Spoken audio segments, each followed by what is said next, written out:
Merhaba dostlar, ben Ozan. Bu videoda sizlerle beraber Xiaomi 14T Pro hakkında konuşacağız. Tüm artı ve eksileriyle anlatmaya çalışacağım. Baştan belirteyim, bu videoda bir sponsorluk yok ve Xiaomi 14T Pro bana en çok sorulan telefonların başında geliyor ve baktığımda en büyük rakibi de S24 Plus diyebilirim. 14T Pro'yu ben de bir ay boyunca kullandım. Burada deneyimlerimden de bahsedeceğim. İlk olarak fiyatlarla başlayayım. 12 GB RAM, 256 GB depolamayla 14T Pro'yu şu anda 37.000 bandında rahatlıkla bulabilmek mümkün. Avrupa'da da 670 euroya bulabiliyoruz ve 14T Pro'nun güvenilir satın alma linkleri de açıklama ve yorumlarda olacak. Fiyatla ilgili değerlendirmeyi son bölümde yapacağız. Bana destek vermek, bu tarz tarafsız incelemelerin devamı için de videoyu beğenmeyi ve abone olup bildirimleri açmayı unutmayın. Destekleriniz benim için çok önemli. Şimdi ilk olarak tasarımla başlayalım. 14T Pro'ya baktığımda tasarım yönünde açıkçası beni çok memnun eden bir telefon değil. Çünkü tasarımsal açıdan baktığımda özellikle de fiyatına oranla bir amiral gemisi cihaz gibi gözükmüyor. Kamera tasarımı genel kasa yapısıyla Poco X6 Pro veya F6 Pro'dan farksız bir telefon. 14T için bu tasarım olabilir ama 14T Pro gibi üst segmente yaklaşan bir cihazda bence bu tasarım çok da olmamış. Ama malzeme kalitesi olarak hakkını vermek gerekiyor. Arka kapak cam, çerçeveler alüminyum. Telefonu elinize aldığınızda burada kaliteli bir yapının kullanıldığını kesinlikle hissediyorsunuz. Özellikle de siyah renginde arka kapağın mat bir yapıya sahip olması telefonu kullanırken elden kaymayan ve pürüzsüz bir hissiyat oluşturuyor. Baktığımda da bence siyah rengi de 14T Pro'nun en şık rengi diyebilirim. Parmak izi tutmayan bu yapısını da ben gayet beğendim. 8.3 mm kalınlık, 209 gramlık ağırlığıyla 200 gramın üstü, evet ağır diyebileceğimiz bir ağırlık ama bu ağırlığın kasaya orantılı dağıtıldığını söyleyebilirim. Yine de uzun süreler tek elle kullandığımızda elimizi biraz ağrıtabiliyor. Yine de tasarım kısmında malzeme kalitesi, kullanım kolaylığı ve ergonomi yönünde beğendim. Ama dediğim gibi dış tasarım olarak rakiplerinin bence gerisinde. Tasarım normalde öznel bir konu ama burada rakipleriyle kıyasladığımda premium algısı bence biraz daha geride. Fakat kasa kalitesi olarak amiral gemisinden farksız bir cihaz. 14T Pro'da en iddialı noktalardan biri kesinlikle ekran. 6.67 inç AMOLED Full HD Plus bir ekran burada kullanılmış ve bu fiyatlarda başka bir cihazda görmediğimiz 144 Hz tazeleme ile beraber geliyor. HDR10 Plus, Dolby Vision, 12 bit renk derinliği gibi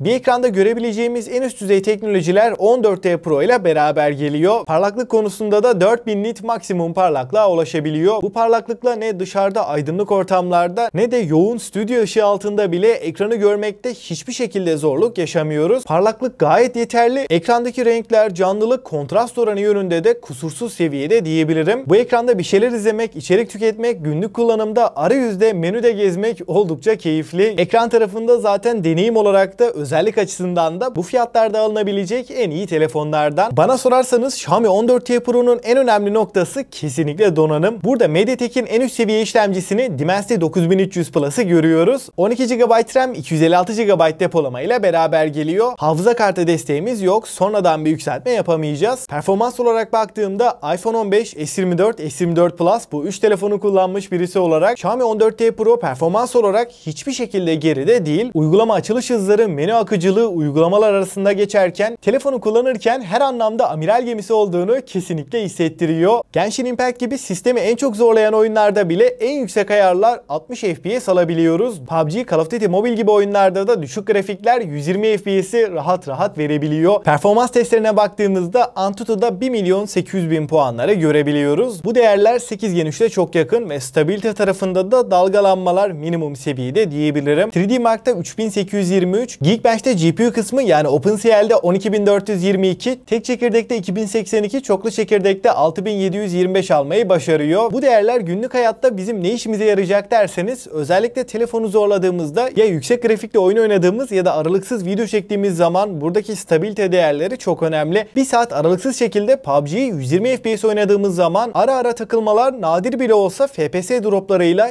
hiçbir anlamda karşılaşmıyoruz. Bu gerçekten önemli ve ısınma konusunda da 40 derecelerin üstünü görmüyoruz. Isınma konusunda da başarılı bir telefon. MediaTek çok ısınır, Snapdragon'dan şaşma gibi klasik cümleleri artık bir kenara bırakmak gerekiyor. Dimensity 9300 Plus hem çok güçlü hem de verimli bir işlemci. Yani donanım olarak gayet memnun kalacağınızı düşünüyorum ve sadece oyun içinde düşünmeyin. Telefonu alıp uzun ömürlü kullanacaksanız da mantıklı bir işlemci. Şimdi en çok arada kaldığım nokta yani kameralara geçelim. Ana kameramız 50 megapiksel, f1.8 ve OIS desteğine sahip. Burada OmniVision OVX 9000 sensörü kullanılmış. Bu sensörün aynısını Xiaomi 14'te de görmüştük. İkinci kamera 12 megapiksel ultra geniş, 3. kamera olarak da 50 megapiksel f2.0 telefoto lense yer verilmiş. Ön tarafta da 32 megapiksel 4K 60 FPS çekebilen bir kameramız var. Fotoğraf çekim kalitesi olarak özellikle ana kamerayla renkler, canlılık ve kontrast oranı yönünde gayet iyi işler çıkartıyor. Işık yeterli olduğunda açıkçası ultra cihazları da aratmayacak seviyede. Özellikle portre çekimler konusunda bu fiyatlardaki en iyi telefon diyebilirim. Ama düşük ışıkta öncelikle de gece çekimlerinde noise miktarı biraz artıyor. Yani grenlenmeler var. Video tarafında da 4K 60 FPS'te iyi sonuçlar alıyoruz. Titreşimleri engelleme, stabilizasyon noktasında amiral gemisi performansı veriyor. 8K'ya çok gerek var mı derseniz bence açıkçası çok da gerek yok. Zaten ben de kullandığım süre boyunca yalnızca 4K 60 kullandım. Fotoğraf kalitesi olarak bu fiyatlarda en iyi cihazlardan, video tarafında ortalama bir kullanıcı için gayet yeterli olsa da bu fiyatlarda en iyisi olduğunu söyleyemem. Videoda özellikle detaylarda biraz kayıp olabiliyor. Yani kamera anlamında ben fotoğraf tarafını daha çok beğendim. 5000 mAh batarya 120 Watt hızlı şarja beraber geliyor. Kutu içeriğinden bu adaptörün çıktığını söyleyeyim. Normalde Avrupa'da 120 Watt'lık adaptör kutudan çıkmıyor. Yani Xiaomi ülkemize özel kutuya adaptörü geri koydu diyebilirim. Sıfırdan 100'e de bu bataryayı ortalama 20 dakikada tam olarak şarj edebiliyoruz. Batarya performansı olarak sürekli video çekmiyorsanız, oyun oynamıyorsanız gündelik bir kullanımda bu batarya bir gününüzü kesinlikle çıkartacaktır. Ortalama olarak da 7-8 saat ekran sürelerini rahatlıkla görebilmek mümkün. Ancak 2 saat video çekip 3 saatte aralıksız şekilde oyun oynadığımız zaman 14T Pro'yu tekrar şarja takmak gerekiyor. Batarya performansı aman aman çok yüksek seviyede değil ama günü çıkarmayacak kötü diyeceğim bir bataryası da yok. Zaten 120 Watt'lık hızlı şarjı düşündüğümde 10 dakika bile şarja taksak bataryamız %60 oluyor. O yüzden ben batarya anlamında da hiçbir problem yaşayacağınızı düşünmüyorum. Ayrıca bu kez 50 Watt kablosuz şarj desteğimiz de var. Bu sayede de bataryayı 45 dakikada tam olarak doldurabileceğiz. Android 14 ve HyperOS ile beraber geliyor ve 4 yıl Android 5 yılda güvenlik güncellemelerini alacak. Dimensity 9300 Plus HyperOS ile birlikte ciddi anlamda optimize çalışıyor diyebilirim. Arayüzde, menüde, uygulama geçişlerinde herhangi bir çökme, donma sorunu yaşatmıyor. Yazılım deneyimi anlamında da gerçekten bir amiral gemisi kullandığını hissediyorsun. Hoparlör tarafında da stereo hoparlörleri görüyoruz. Tabii ki Dolby Atmos desteğine sahip ve ses yüksekliği, ses kalitesi açısından iki hoparlör de dengeli diyebilirim. Oyun oynarken, bir şeyler izlerken ses deneyiminden kesinlikle memnun kalacaksın. Güvenlik kısmında da ekran altı parmak izi okuyucu ve yüz tanımayla beraber geliyor. Parmak izi okuyucunun oldukça hızlı ve stabil çalıştığını söyleyebilirim. Parmağı dokundurduğumuz anda ekran kilidinden çok hızlı şekilde kurtuluyoruz. Kablosuz bağlantılarda da Wi-Fi 7, Bluetooth 5.4, 5G ve NFC desteğiyle gelirken tabii ki nano SIM ve eSIM olarak çift SIM'le beraber geliyor. Suya ve toza karşı da IP68 sertifikasıyla 1,5 metre suya 30 dakika boyunca dayanabiliyor. Dostlar, şimdi en önemli kısım deneyim ve değerlendirmeye geçersek Xiaomi 14T Pro'nun bence en önemli 3 artısı performansı, bataryanın hızlı şarj kısmı ve kameranın fotoğraf tarafı. Dimensity 9300 Plus bu fiyat bandına gerçekten damga vuran bir işlemci diyebilirim. Hem ısınmıyor, yüksek performanslı hem de stabilite anlamında kararlı bir işlemci. Bu telefonu alıp en az 3-4 sene hiçbir kasma donma sorunu yaşamadan rahatlıkla kullanabilirsin. Oyun içinde alacaksan bu fiyatlardaki en iyi cihaz diyebilirim. Kamerada da eğer özellikle video kısmında profesyonel bir beklentin yoksa kameranın fotoğraf tarafı senin için birinci öncelikse yine rahatlıkla önerebilirim. Ama benim için önemli olan video performansı diyorsan S24 Plus'a bakmakta fayda var. Kamerada bence en önemli eksi düşük ışıkta grenlenme. Bunun dışında genel kamera paketi dengeli. Genel anlamıyla baktığımda 37.000 bandındaki fiyatını kesinlikle hak ediyor. Ve S24 Plus'la da ufak bir kıyaslama yaparsam Xiaomi 14T Pro batarya ve performans olarak önde. S24 Plus'ta kamera, güncelleme desteği ve tasarım açısından 14T Pro'nun önünde. İki cihazın da birbirine göre artı ve eksileri var. Benim için tasarım çok önemli değil. Telefonu da 6-7 yıl uzun süre kullanmayacağım. Oyun performansı, batarya kalitesi ve hızlı şarj iyi olsun diyorsan 14T Pro'yu rahatlıkla önerebilirim. Ve son olarak fiyatına oranla deneyimiyle beraber bir not verecek olursam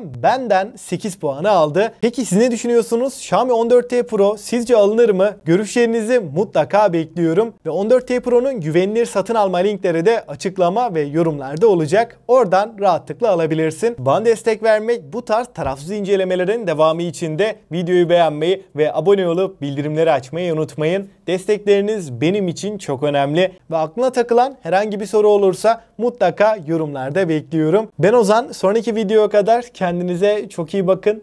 Hoşça kalın.